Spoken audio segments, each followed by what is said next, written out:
స్వతంత్ర ప్రేక్షకులకు నమస్కారం. శ్రీ వెంకట కామేశ్వరి జ్యోతిష్యాలయం ప్రత్యేక కార్యక్రమానికి స్వాగతం. గీతనైనా తలరాతనైనా మార్చుకునే శక్తి భగవంతుడు మానవుడికి ఇచ్చాడు. ఇక అందరికీ ఏ సమస్యకైనా చక్కటి పరిష్కారం శుభ ఫలితాలు కలుగజేస్తుంది. మన సమస్యలకు చక్కటి పరిష్కారం అందజేసేందుకు శ్రీ వెంకట కామేశ్వరి జ్యోతిష్యాలయం నుంచి ప్రముఖ జ్యోతిష వాస్తు జాతక శాస్త్ర నిపుణులు బ్రహ్మశ్రీ డాక్టర్ బామిడిపాటి వెంకట లక్ష్మీ నారాయణ శర్మ గారు మనతో ఉన్నారు. వారిని అడిగి మీ సమస్యకు పరిష్కారం తెలుసుకుందాం. మీరు ఫోన్ చేయాల్సిన నంబర్ స్క్రీన్ మీద కనిపిస్తుంది. గురుగారు నమస్కారం. నమస్కారం. నమస్కారం. ముందుగా ఒక చక్కటి శ్లోకంతో మన కార్యక్రమాన్ని ప్రారంభిద్దాం. నమో వెంకటేశాయ. ఓం శుక్లాం వరదరం విష్ణుం శశివర్ణం చతుర్భుజం ప్రసన్నవదనం ధ్యాయే సర్వజ్ఞోపశాంతయే. ఓం గురు బ్రహ్మ గురు విష్ణు గురుదేవో మహేశ్వరాః గురు సాక్షాత్ పరబ్రహ్మ తస్మై శ్రీ గురువే నమః.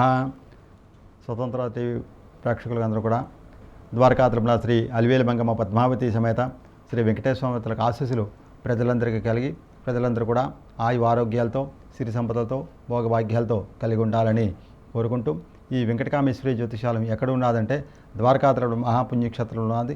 ఆ ద్వారకాతిరుమల మహాపుణ్యక్షేత్రం ఎక్కడ ఉన్నదంటే రెండు నదుల మధ్యలో ఉన్న క్షేత్రం, చిన్న తిరుపతిగా వెల్లడవుతున్న క్షేత్రం. ఆ రెండు నదులు ఏమిటంటే కృష్ణానదికి గోదావరికి మధ్యలో ఉన్న క్షేత్రం, చిన్న తిరుపతిగా వెల్లడవుతున్న క్షేత్రం. అలాంటి చిన్న తిరుపతిలో పెద్ద తిరుపతి మొక్కులను కూడా అక్కడ స్వామివారి సన్నిధిలో తీర్చుకోవచ్చు. స్వామి ఏంటంటే దక్షిణమోహగణ స్వామి. దక్షిణం అంటే యమస్థానం, మృత్యుస్థానం. మృత్యుభయాలు కలగకుండా యమబాధలు కలగకుండా సర్వదా కాపాడుతున్న మన వెంకటకామేశ్వరి జ్యోతిషాల స్వామివారి సన్నిధిలో ఉన్నది కనుక ప్రజల్ని అందరూ కూడా స్వామివారిని దర్శనం చేసుకొని మేము మొక్కులను కూడా స్వామిని దర్శనం చేసుకొని తీర్చుకొని మన వెంకటకామేశ్వరి జ్యోతిషాలను ఒకసారి సంప్రదించినట్టయితే ప్రజలకి వాస్తుపరంగా కానీ జాతకపరంగా కానీ వివాహపరంగా కానీ ఆరోగ్యపరంగా కానీ రాజకీయపరంగా కానీ పిల్లలు ఎదుగుదల లేని వాళ్ళకి కానీ ఎంతోమందికి మన వెంకటకామేశ్వరి జ్యోతిషాల పరిష్కారం జరుగుతుంది. ప్రజలంతా కూడా లైవ్లో కాల్స్ ఒకసారి మీతో మాట్లాడడం జరుగుతుంది. లైవ్లో కాల్ కలవలేదు, ఎవరు బాధపడాల్సిన అవసరం లేదు. మీ కాల్స్ అన్నీ మాకు ఫీడ్ అయి ఉంటాయి. మళ్ళీ కాల్ బ్యాక్ చేసి మీకు ఎక్కడి నుంచి చేశారు, ఏ ఊరిని చేశారని కాల్ మీ సమస్యకు పరిష్కారం చేయడం జరుగుతుంది. అలాగే గురుగారు మా ఊర్లో మా ఇంటి దగ్గర మేము 10 మంది ఉన్నాం రండి అంటే తప్పకుండా మీ ఊరే మీ ఇంటికే వచ్చి మీ జాతక సమస్యలైన వాస్తు సమస్యలైన పరిష్కారం చేయడానికి మన వెంకటకామేశ్వరి జ్యోతిషాలు ముందున్నది. మన వెంకటకామేశ్వరి జ్యోతిషాల ద్వారా ప్రజలకి ఆరోగ్యపరంగా ఇబ్బందులు పడుతున్న వాళ్ళకి నరకోశ యంత్రాలు ఇస్తున్నాం. అలాగే ఇల్లు నిర్మాణం మధ్యలో ఆగుతున్న వాళ్ళకి మత్స్య యంత్రాలు ఇస్తున్నాం. అలాగే వ్యాపారం అభివృద్ధి లేని వాళ్ళకి కుబేర యంత్రాలు ఇస్తున్నాం. ఎంతోమందికి పరిష్కారం జరుగుతుంది. అలాగే ప్రజలందరికీ మంచి ఫలితాలు కలగాలని స్వామివారిని మనస్ఫూర్తిగా ప్రార్థన చేస్తున్నాం. గురుగారు ముఖ్యంగా పొద్దున్నే లేవగానే ఎవరి ముఖం చూస్తే మంచి జరుగుతుంది? కొందరు పొద్దున్నే లేవగానే ఆవుని చేతులను చూసుకోవాలని అంటారు. ఎవరి ముఖం చూస్తే మంచి జరుగుతుంది? ఈరోజు మనం బయటికి వెళ్ళిన తర్వాత ఎవరి మోహం చూసేవరా మనకి ఈ అశుభాలు ఈ ఆటంకాలు కలుగుతాయి అనుకుంటాం. ఎవరి మోహం చూస్తే మనకి శుభం జరుగుతుంది, ఎవరి మోహం చూస్తే మనకి మన పనులను కూడా బ్రేక్ పడకుండా అన్నీ విజయవంతంగా శుభప్రదంగా కలుగుతాయి అంటే గజముఖాన్ని దర్శనం చేసుకోవాలి. గజం అంటే ఏనుగు. ఆ ఏనుగు మొహం కలిగిన వాడెవడు? వినాయకుడు. గజ అనిష్టానం దేవత అభివాజస్పతే అన్నారు. గజం ఏంటంటే ఏనుగు అంటే జంతువుల్లో అతిపెద్ద జంతువు ఏనుగు. మనం పెద్ద తరహా నించోబెట్టేది, పెద్ద స్థాయిలో ఉంచేది గజము, ఏనుగు. విజయ సంకేతం ఏనుగు. ఏనుగు మిల్లిగా నడుస్తుంది. మనం తొందరపడి జీవితంలో తప్పుడు అడుగులు పడకుండా, తొందరపాటు అడుగులు పడకుండా, స్పీడ్గా వెళ్లకుండా మెల్లిగా నడిపించేది గజము. అలాగే గురువులతో మాట్లాడుతున్నప్పుడు, పెద్దలతో మాట్లాడుతున్నప్పుడు నోటి మీద చేసుకుని మాట్లాడాలి. ఎందుకంటే నోటితో పొట్లు పడకుండా ఉండడానికి. ఏనుగుతాలు చెయ్యేది తొండమే చెయ్యి. ఆ తొండం 24 గంటలు ఎక్కడ ఉంటుంది? నోటి మీదే ఉంటుంది. అంచేతే వినయ విధేయతలు నేర్పేది గజం. అలాగే ఏనుగు చిన్న కళ్ళే ఉంటాయి. రోడ్డు మీద పడిపోయిన చిన్న సూది కనబడుతుంది దానికి. ఆ తొండంతో ఆ సూది తీయగలదు, పెద్ద మాల్ను ఇరచగలదు. అంటే అవసరమైతే మనం చిన్న పనులు చేయాలి, పెద్ద పనులు చేయాలి. అన్నీ పెద్ద పనులు చేస్తూ కూర్చుంటా ఉంటే అవ్వదు. అంచేత విజయ సంకేతం, మంగళ సంకేతం గజముఖం. అందుకే దేవుణ్ణి ఊరేగించినప్పుడైనా, రాజులు వచ్చినప్పుడైనా విజయ సంకేతంగా గజాన్ని ఏనుగుని తీసుకొస్తారు. అంచేత మంగళ సంకేతం, లక్ష్మీ సంకేతం గజం. అలాంటి వినాయకుడిని మన ముఖాన్ని దర్శనం చేసుకొని, అలాగే మనం ప్రార్థన శుక్లాం భరతరం విష్ణుం శశివర్ణం చతుర్భుజం ప్రసన్నవదనం అంటే ప్రసన్నంగా మనకి శుభప్రదంగా అయ్యే మంత్రం గణపతి మంత్రం. ఆ గణపతి మంత్రాన్ని మనం పఠించుకొని మనం బయటికి వెళ్ళినట్టయితే అవరాని పనులు కూడా మనకి శుభదాయకంగా మంగళప్రదంగా అవుతాయి. గురుగారు, రాత్రి నిద్రించేటప్పుడు తల ఎటువైపు పెట్టుకొని నిద్రిస్తే మంచి జరుగుతుంది? మనకి పొద్దున్న నుంచి రాత్రి వరకు కూడా మనిషి బయట ఎన్నో బాధలు పడుతుంటాడు, ఎన్నో పనుల మీద బయటకు వెళ్తుంటాం.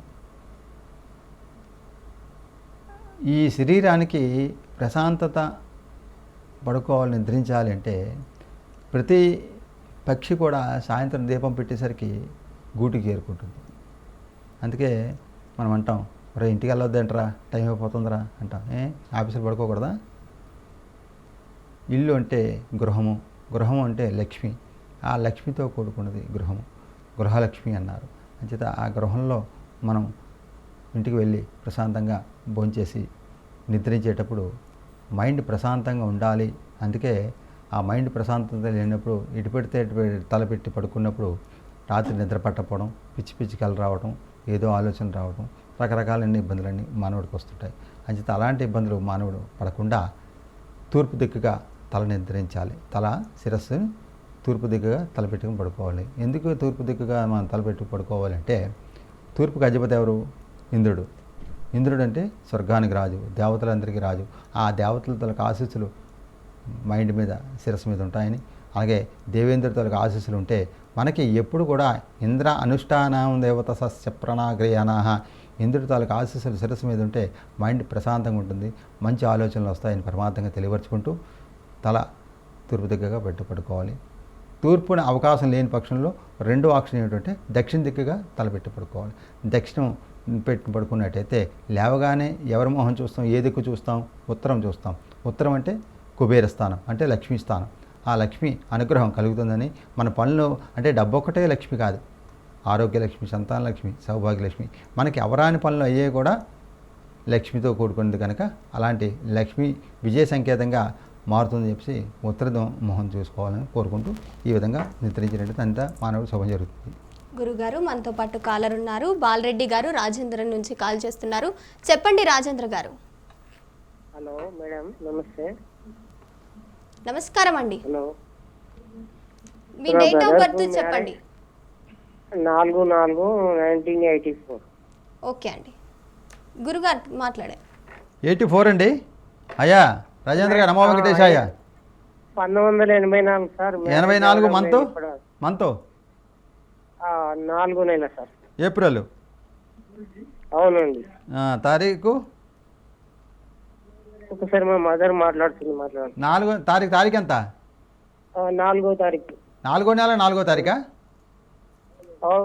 అవును సార్, ఇవి మాట్లాడాలి. ఏప్రిల్. అమ్మా చెప్పండి. మా బాబుకు పెళ్ళి అయితే లేదండి. అంటే 1984 ఏప్రిల్ అమ్మా. ఏప్రిల్ 4వ డేటు 3:55 జన్మించిండు. మధ్యాహ్నం రాత్రి అమ్మా? రాత్రి, తెల్లారితే శుక్రవారం అనంగా. తెల్లవారుజామునే? తెల్లవారితో శుక్రవారమా? కాదా మరి? కాదు, బుధవారం వచ్చిందమ్మా. బుధవారం వచ్చింది. గురువారమా? బుధవారం వచ్చింది. 84వ సంవత్సరం ఏప్రిల్ 4వ తారీఖు పొద్దున్న 4:30కి. 4:35. పర్లేదు, 5 నిమిషాలకి ఏముంది. బుధవారం, తెల్లవారితో బుధవారం, శుక్రవారం కాదు. చెప్పండి. ఏ ఊరిని కాల్ చేస్తున్నారమ్మా? ఏ ఊరిని కాల్ చేస్తున్నారు? హైదరాబాద్ అండి. హైదరాబాదా? బాబుకి భరణి నక్షత్రం అయిందమ్మా, 2వ పాదం. ఒకసారి ఇవాళ నన్ను కలవగలరమ్మా? ఒకసారి ఇవాళ ఒకసారి బాబుని తీసుకురాగలరా నా దగ్గరికి? చెప్పండి. ఎందుకంటే నా నెంబర్ ఫీడ్ అవుతున్నది, ఒకసారి ఫీడ్ చేసుకుంటే కొంచెం బాబుకి దోషాలు కనబడుతున్నాయి బాగాను. లైవ్లో అన్నీ మనం తెలియపరచుకోకూడదు కనుక మీకు తెలియపరుస్తున్నాను. కొంచెం మీరు నా నెంబరు పక్కన స్క్రీన్ మీద ఫీడ్ అవుతున్న ఫీడ్ చేసుకుని ఒకసారి లైవ్ అయిన తర్వాత ఒకసారి కాల్ చేసి రాగలరా? వస్తాం కానీ ఇప్పుడు చెప్పండి మరి ఏంది బాబుకి ఎట్లుంది? బాబుకి బాగులేదమ్మా, బాబుకి కొంచెం ఇబ్బందిగా కనబడుతుంది, ఆరోగ్యం కూడా ఇబ్బంది కనబడుతుంది. ఉన్న జాబ్ పోయింది. అదేనమ్మా, అదే అందుకే కొంచెం అన్నీ చెప్పకూడదమ్మా కొన్ని. అదే కొంచెం అన్నీ మీరు ఒకసారి వస్తే అమ్మా పర్సనల్గా ఎదురుకుండా మాట్లాడదామమ్మా, సరేనా? సరే సరే right right. Right, thank you Bala Reddy గారు. గురుగారు, ఇప్పుడున్న పరిస్థితుల్లో మగపిల్లలకి ఆడపిల్లలకి వివాహం అనేది ఆలస్యంగా అవుతుంది, ఎందు గురించి? ఇప్పుడు ఈ బాబుకి 84లో సంవత్సరం పుట్టాడు ఏమా. ఈ బాబుకి ఎన్నో దోషాలు కనబడుతున్నాయి. నాగసర్ప దోషం కనబడుతుంది, గ్రహ దోషాలు ఏంటి 7 గ్రహాలు నీచంలో ఉన్నాయి ఏమా. అంచేత ఏంటంటే బాబుకి ఆరోగ్యపరంగా ఇబ్బంది వచ్చే అవకాశం కనబడుతుంది. ఏంటంటే పుట్టేటప్పుడు ఇప్పుడు చూసామా, ఆవిడ ఆదివారం శుక్రవారం ఏదో అన్నారు, బుధవారం, ఇలాంటివన్నీ నక్షత్రాలు తేడాలు వచ్చి గ్రహాలు తేడాలు వచ్చి లేనిపోయిన ఇబ్బందులన్నీ కూడా కలుగుతున్నాయి. అంచేత అంటే ఇలాంటివన్నీ కూడా మనం పుట్టేటప్పుడు శాంతి నక్షత్రాలు అయితే శాంతి చేయించుకోవట్లేదు జనం. చూద్దాంలే తరచేద్దుకుందాంలే అని అశ్రద్ధ చేసుకుంటూ కొంతమంది, తెలిసి కొంతమంది, తెలియక కొంతమంది అశ్రద్ధ చేసుకుంటున్నాం. పనికిరాని ఇట్లా మాత్రం మనం ముందుంటున్నాం. డాక్టర్ గారు 10 లక్షల రూపాయలు ఆపరేషన్ అంటే తెచ్చేస్తున్నారు, జనాలు ఎక్కడి నుంచి తెచ్చేస్తున్నారు. ఈ గుడికి వెళ్ళండి, పూజ చేయించుకోండి, దోషం ఉండదు, హోమం చేయించుకుంటుంది, మనకి ఖాళీగా ఉన్నప్పుడు వెళ్తాం లేరా గుడికి, ఇప్పుడు ఏమిటి తొందర అని మంచి పనికి వాయిదా వేసుకొస్తున్నాము. అందుకే మనకి ఈ రోగాలు రుష్టులు రావడం, మన వివాహపరంగా ఇబ్బందులు కలగడం, అలాగే ఒకవేళ వివాహం అయినా సరే భార్య భర్తల మధ్య సఖ్యత లేకపోవడం, వాళ్ళకి పుట్టబోయే పిల్లలు అందవైకల్యంగా పుట్టడం, ఈ పిల్లలు ఏంటంటే జాతకాలు మార్చి వివాహాలు చేయటం, పేర్లు మార్చి వివాహాలు చేయటం, డేట్ ఆఫ్ బర్త్లు మార్చి వివాహం చేయడం, ఇలా చేయడం వల్ల ఏంటంటే సంబంధం బాగుందని చేయడం, ఇలా చేయడం వల్ల ఏంటంటే పిల్లలు ఇబ్బంది పడిపోతున్నారు. తర్వాత ముందు 4 రోజులు బాగుంటుంది, కానీ తర్వాత మాత్రం మనసు బాలేక పిల్లలు పిల్లలు పుట్టినా కూడా అందవైకల్యంగా పుడుతూ రకరకాలైన కూడా. మనతో పాటు కాలర్ ఉన్నారు, నర్సింహులు తాండూరు నుంచి మనతో పాటు ఉన్నారు. చెప్పండి నర్సింహులు గారు, మీ సమస్య ఏంటో గురుగారికి చెప్పండి, మీ డేట్ ఆఫ్ బర్త్, మీరు పుట్టిన సమయం చెప్పండి. 1985 మీరు పుట్టిన సమయం? 85 5 నెలలు అనుకుంటా మేడం. అదే అప్పుడు డేట్ రాయలేము, ఉమ్. అట్లానే ఇక అది ఒకటే గుర్తున్నది. గురుగారితో మాట్లాడండి. అయ్యా నమో వెంకటేశాయ.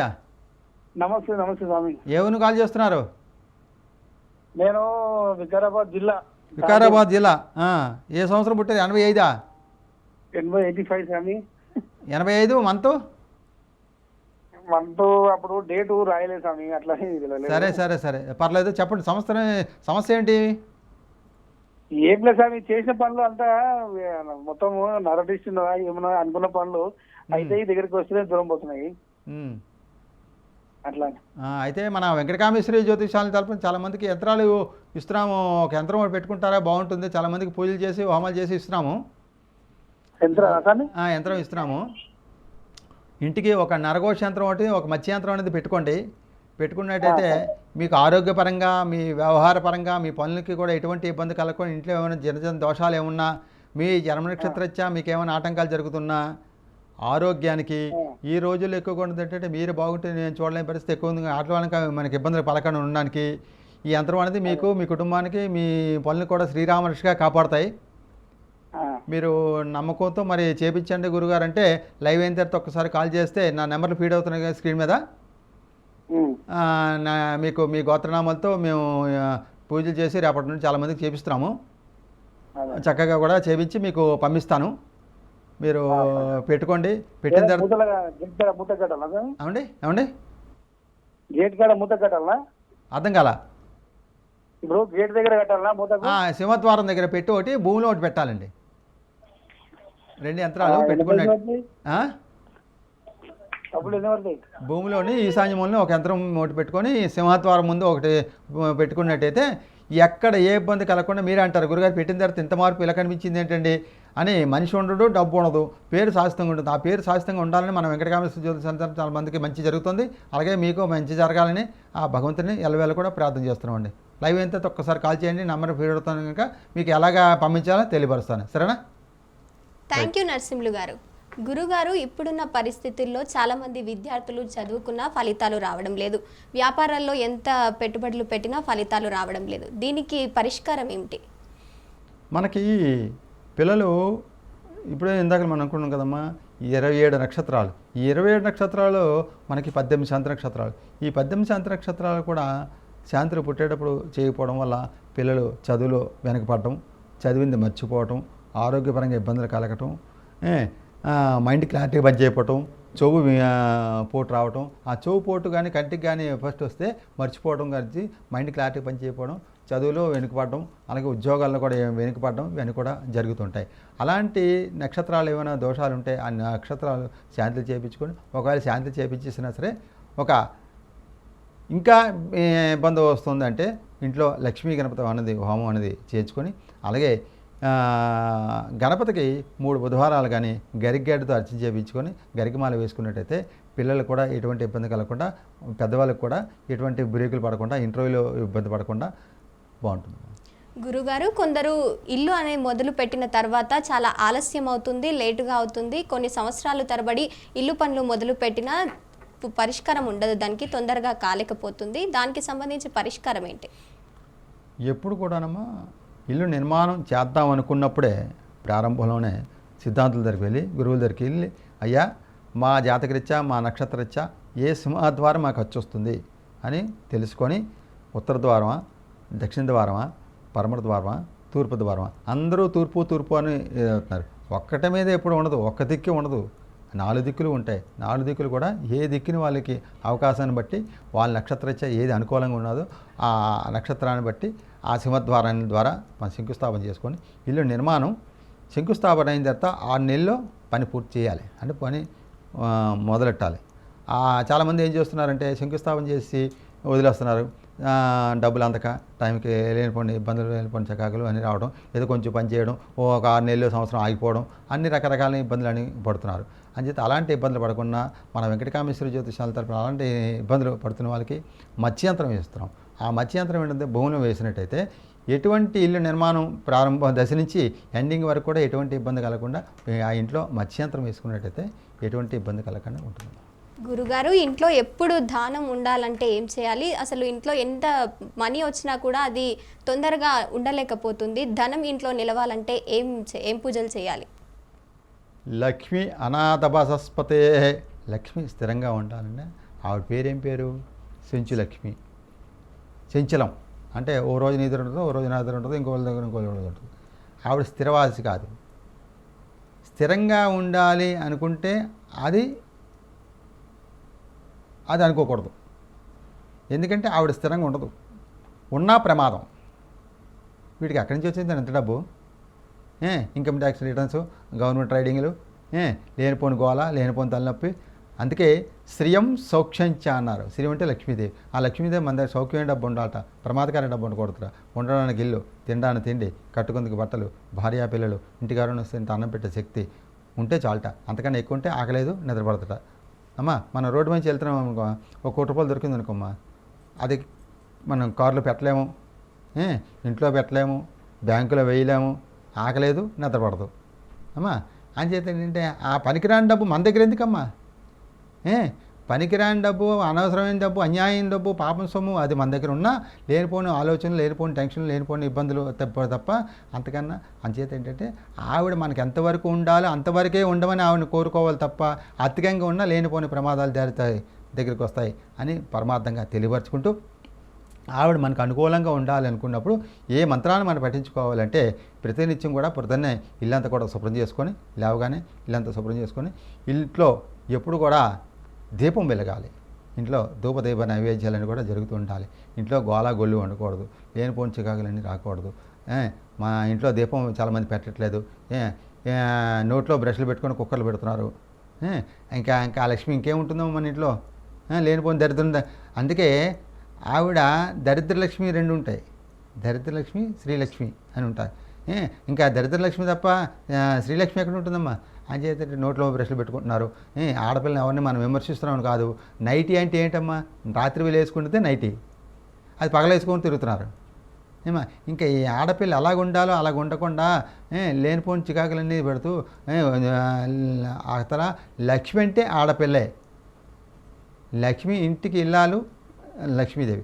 ఆ ఇల్లాలే సమంగా లేనప్పుడు ఆ ఇంట్లో ఇంకా లక్ష్మి ఏం స్థిరంగా ఉంటుందమ్మా? అంచేత ఆ ఇంట్లో ఉన్న లక్ష్మీదేవి, ఆ భార్య అనేది ఇంటికి శ్రీలక్ష్మి, వరలక్ష్మి అన్నారు. అంచేత ఆ శ్రీలక్ష్మి మన ఇంట్లో స్థిరంగా ఉండాలంటే ఆడపిల్ల ఇంటి శ్రీమతి ప్రశాంతంగా ఇల్లు అంతా శుభ్రం చేసుకొని ఇంట్లో దీపారాధన చేసినట్టయితే ఎటువంటి ఇబ్బంది కలగకుండా స్థిరంగా ఉండే లక్ష్మిని కాపాడుకొని కోరుకుంటున్నాం.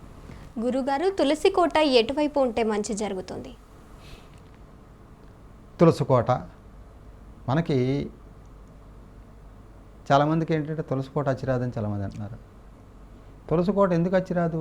తులసి కోట అంటే ఇదివరకు పూర్వకాలంలో సిమెంట్తో కట్టేసేవారు. ఆ సిమెంట్తో కట్టేసిన తులసి కోట అచ్చిరాదని కొంతమందికి పరమార్థంగా తెలియపరుచుకుంటూ ఇంట్లో తులసి మొక్క 2 మొక్కలు ఉండాలి. ఏంటి 2 మొక్కలు? లక్ష్మీ తులసి, విష్ణు తులసి అని 2 ఉంటాయి. ఆ 2 తులసులు కూడా 2 మొక్కలు కూడా కుండీలో, అంటే కోట అచ్చి రాకపోతే ఆ కుండీలో వేసుకొని సింహద్వారానికి ఎదురుగుండా ఉండాలి, అంటే పెరట్లో ఉండాలి. మన వీధిలో ఎవరైనా తలుపు కొట్టేటప్పుడు, తలుపు తీసినప్పుడు వాళ్ళు వచ్చిన వాళ్ళు ఇంట్లో ఎంత బాగున్నారా వీళ్ళు, ఈ ఇల్లు ఏంటో ఎంత బాగుంది అని ఆ దుష్టులోపాలు ఏమీ ఇంటి మీద కలగకుండా, వాళ్ళు ఎలా మంచి వాళ్ళు వచ్చినా చెడ్డ వాళ్ళు వచ్చినా సరే ఆ చూపు వల్ల మనకి ఎటువంటి ఇబ్బంది కలగకుండా ఆ తులసి అనేది ఇంటికి శ్రీరామరక్షగా కాపాడుతుందని పరమార్థంగా తెలిసిపరుచుకుంటూ సింహద్వారానికి ఎదురుగుండా ఆ తులసిని మనం పెట్టుకునేటైతే, అలాగే కూడా ఇంట్లో తులసి కూడా నిద్రిస్తుంటుంది. ఆ నిద్రించడం కూడా ఇంట్లో మైలుగాలి తగిలితే నిద్రిస్తుంది, అంటే పాడవుతుంది తులసి మొక్క. అంచేత నిద్రించకుండా చూసుకున్నట్టయితే ఎటువంటి ఇబ్బంది కలగకుండా ఆ ఇంటికి శుభంగా ఉంటుంది. గురుగారు, మనిషి ఎలా ఉంటే శుభ పరిణామాలు జరుగుతాయి మనకు? మనిషి ఈరోజు మనిషిలాగా ఉండట్లా,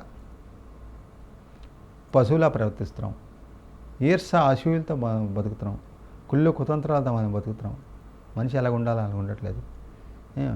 ఎప్పుడు కూడా నిరంతరానాం దేవత అభివాజస్పతే అన్నారు. ఎప్పుడు కూడా నిండిగా ఉండాలి, తియ్యగా పలకరించాలి, ముకుట్లో బూర్లు ఉండకూడదు, నోట్లో వండియాలి, చక్కగా కూడా తియ్యగా మాట్లాడాలి.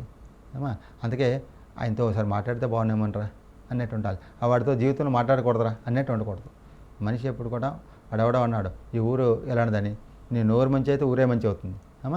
అంచేతంటే మాట చాలా విలువైనది, మాట తక్కువగా మాట్లాడాలి, పని ఎక్కువగా చేయాలి. మాట చాలా ఆచితూచి అడిగి వేయాలి. మాట ఏంటంటే చాలా విలువైనది. అంచేత ఏంటంటే అందుకే నీ మాట నిలబెట్టుకోవట్లేదురా అంటారు. మాటే చాలా విలువైనది.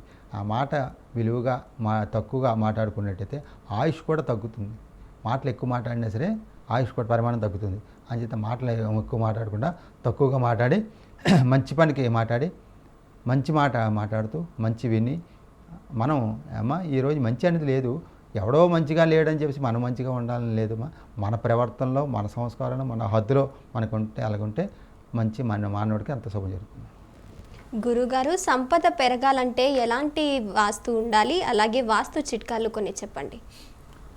ఇంట్లో సంపద పెరగాలన్నా, అంటే సంపద పెరగాలి అంటే ఏంటమ్మా, ఈరోజు మనం ఈ ఉద్యోగంలో ఉన్నాం, ఇంకో ఉద్యోగంలో 10 రూపాయలు వస్తే బాగున్నాము, ఇంకో పనిలో 10 రూపాయలు వస్తే బాగున్నాము అన్నట్టు ఆలోచించుకుంటే ఆ విధంగా అయితే మనం వెళ్తే మంచి పని జరుగుతుంది. అంతేగాని వాడెవడో 10 మేటలు కట్టాడరా, ఎలా కట్టాడంటావు.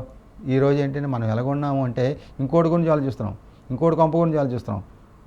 అంచేత అలా చెడు ఆలోచనలు మనం ఎప్పుడైతే ఆలోచించామో మన ఎదుగుదల ఉండదు, సంపద పెరగదు, ఉన్న ఆలోచనలు పోతాయి, మంచి ఆలోచనలు పోతాయి, చెడ్డ ఆలోచనలు మనకు వస్తుంటాయి. అంచేత అలా కాకుండా మన పక్కవాడు ఎప్పుడు కూడా బాగుండాలి అని కోరుకోవాలి. ముందు మన పక్కవాడు బాగుంటే 10 రూపాయలు అప్పైనా పడుతుంది. అంచేత ఎప్పుడు కూడా వాళ్ళ ఇంట్లో టీవీ ఉన్నదనుకో మన ఇంటికి టీవీ చూడడానికి రాడు కదా. ఎప్పుడు కూడా మనిషి ఎప్పుడు కూడా నిండుగా ఉండాలి, మనిషి నిండుగా ఉండాలి, నిండుగా పలకరించాలి. నిండుగా పలకరించినట్టయితే అన్ని శుభ ఫలితాలు జరుగుతాయి. గురుగారు, పిల్లలు చదువుకునేటప్పుడు మతిమరుపు ఎక్కువగా వస్తుంది, గుర్తుపెట్టుకోవడం చాలా కష్టంగా అనిపిస్తుంది, వారికి ఎలాంటి పరిహారం చెప్తారు మీరు? మనకి ఏంటంటమ్మా, పిల్లలు మరుపు వస్తున్నది. మరుపు అంటే చాలా మర్చిపోతున్నారు, అలర చేస్తున్నారు. మరుపు రాకుండా ఉండాలంటే ఇందాకలే మనం చెప్పాం, గణపతి ఆరాధన చాలా విశేషమైనది. గణపతి ఏంటంటే పిల్లల దగ్గర ఆయన బాలగణపతి. మనకి గణపతులు 32 గణపతులు ఉంటారు. మన నోట్లో పళ్ళు ఎన్ని ఉంటాయి? 32 పళ్ళు ఉంటాయి. ఏకదంత అన్నారు గణపతిని. దంతం గట్టిగా ఉండాలన్నా, పళ్ళు గట్టిగా ఉండాలంట. గణపతి ఆరాధన చాలా విశేషమైనది. ఆ పన్ను ఊడిపోతే మాట రాదు, మాట స్పష్టత రాదు. పళ్ళు ఊడిపోయానుకో మాటలు రావు, మాట తడబడిపోతుంది.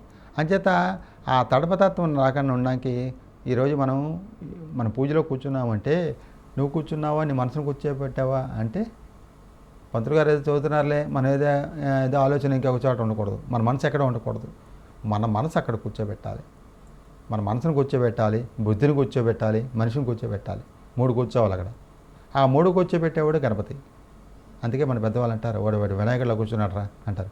వినాయకుడిలా కూర్చున్నాడు అంటే వాడు మనసును కూర్చోబెట్టాడు, బుద్ధిని కూర్చోబెట్టాడు, మనిషి కూర్చున్నాడు అని పరమార్థంగా తెలియపరుచుకుంటూ మన మనసు స్థిరంగా ఉండాలన్నా, చదివింది మర్చిపోకుండా ఉండాలన్నా, మన పనులు విజయ సంకేతంగా వెళ్ళాలన్నా గణపతి ఆరాధన చాలా విశేషమైనది. అలాంటి పిల్లల విద్యలో మరుపు వస్తున్నది అంటే వాళ్ళు ఏ దేవతామూర్తిని ఆరాధించుకోవాలంటే గణపతిని ప్రతినిత్యం కూడా గణపతి మంత్రాన్ని చదువుకుంటూ, అలాగే ప్రతి 3 బుధవారాలు గణపతికి గరికెట్టుతో డబ్బులు ఇచ్చి కొనక్కర్లేదు, రోడ్డు మీద దొరుకుతుంది గరికెట్టి. ఆ గరికెట్టు శుభ్రంగా కడిగేసి ఇంటికి తీసుకొచ్చి ఆ గరికమాల వినాయకుడు వేసి గరికెట్టుతో అర్చన చేపించినట్టయితే చర్మానికి కూడా ఎటువంటి వ్యాధులు రావు. చర్మానికి మచ్చలు కానీ చర్మానికి సంబంధించి లేనిపోయిన ఇబ్బందులు లేకుండా రాకుండా ఉంటుందనేది పరమార్థంగా తెలియపరచుకుంటాం. గణపతికి పువ్వులతో పూజ చేయక్కర్లే, రోడ్డు మీద గడ్డితోటి రోడ్డు మీద పువ్వులతోటి పూజ చేయాలి అంతే. గణపతికి ఫస్ట్ పూజ ఏది అంటే గరికి గడ్డి. ఆ గరికి గడ్డితో పిల్లలు పూజ చేయించినట్టయితే వాళ్ళ పిల్లలు పూజ చేయలేకపోయినా తల్లిదండ్రులని పిల్లల పేరు మీద పూజ చేయించినట్టయితే వాళ్ళకి ఎటువంటి మరుపు రాకుండా ఉంటుంది పరమార్థంగా. గురుగారు, సాయంత్రం పూట కొన్ని పనులు చేస్తే చెడు జరుగుతుంది అని అంటారు. అసలు సాయంత్రం పూట చేయలేని పనులు ఏంటివి? సాయంత్రం అంటే ఎప్పుడు?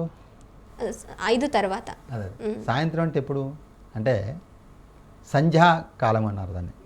అంటే చీకటి పడుతుంటాము, వెలుగు వెళ్ళిపోతుంటాయి, వెలుగు వెళ్ళిపోతుంది కదా, వెలుగు వెళ్ళిపోతుంటాము, చీకటి పడుతుంటాము, దాన్ని సంధ్య అంటారు. అసలు సంధ్య వేళ అంటే మధ్యకాలం, దాన్ని సాయంత్రము అన్నారు.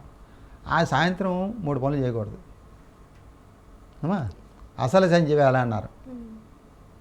ఆ అసలు సంధ్య వేళ అంటే దీపం పెట్టే టైంలో, సాయంత్రం సంధ్యాదీపం పెట్టే టైంలో స్త్రీ పురుష కలయిక ఉండకూడదు. నెక్స్ట్ ఏది తినకూడదు అమ్మా. నెక్స్ట్ నిద్రించకూడదు, సాయంత్రం నిద్రపోకూడదు. ఈ 3 పనులు చేయకూడదు. ఈ 3 పనులు చేసాడంటే వాడికి నాశనం, వాడి పనికి ఎటువంటి ఎదుగుదల ఉండదు, వాడికి ఎదుగుదల ఏమి ఉండదు. అంచేత ఆ సంధ్యాకాలంలో అంటే చంద్రుడు సూర్యుడు సూర్యుడు వెళ్ళిపోతున్న టైము, చంద్రుడు వచ్చే టైము అమ్మా, ఆ సంధ్యాకాలంలో మనం ఈ పనులు మాత్రం చేయకూడదు. చేసినట్టయితే వాడు ఇంకా జీవితంలో మరి బాగుపడ్డు, జీవితంలో ఎదుగుదల రాదు. అది మాత్రం 100% తెలియపరుస్తున్నాం. అదొక్కటే ప్రజలుగా పెట్టుకోండి. ధన్యవాదాలు గురుగారు. శ్రీ వెంకటకామేశ్వరి జ్యోతిష్యాలయం ప్రోగ్రామ్కి ఇది ఇప్పటి వరకు ఉన్నవి. మరో ఎపిసోడ్లో మళ్ళీ కలుద్దాం.